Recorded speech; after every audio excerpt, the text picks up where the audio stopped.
Outgoing Defense Secretary Robert Gates today made sure NATO ministers will remember him when he's gone. National security correspondent Jennifer Griffin reports on what Gates said as he was walking out the door. Defense Secretary Robert Gates has 20 days left until he retires, and he used his final visit to NATO headquarters to issue this stark warning that NATO may be a relic the U.S. can no longer afford. Future U.S. political leaders, those for whom the Cold War was not the formative experience that it was for me, may not consider the return on America's investment in NATO worth the cost. An alliance that dragged the U.S. against Gates' warnings into a conflict with Libya that NATO members now don't want to and can't pay for. The mightiest military alliance in history is only 11 weeks into an operation against a poorly armed regime in a sparsely populated country, yet many allies are beginning to run short of munitions, requiring the U.S. once more to make up the difference. The administration budgeted $750 million for the Libya operation through the end of September.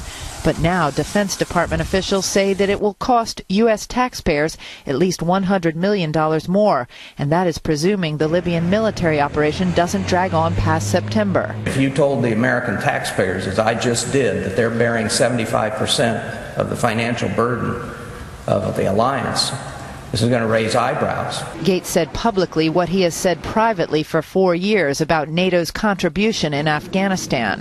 Despite more than 2 million troops in uniform, not counting the U.S. military, NATO has struggled, at times desperately, to sustain a deployment of 25,000 to 40,000 troops. Secretary Gates chastised NATO's European allies for slashing their defense budgets to the point that they can't help even if they wanted to. I was told that right now, Britain has fewer planes in its military than it did before World War I. NATO pushed back. The United States, of course, is providing unique and essential capabilities, but this is a team effort, and it is non-US allies and partners that are sharing much of the burden in this operation. All 28 NATO members voted in favor of the Libya operation, but only a third are participating in strike missions. And a NATO airbase set up to launch 300 airstrikes a day is struggling to launch even half that. Brett? Jennifer Griffin live at the Pentagon.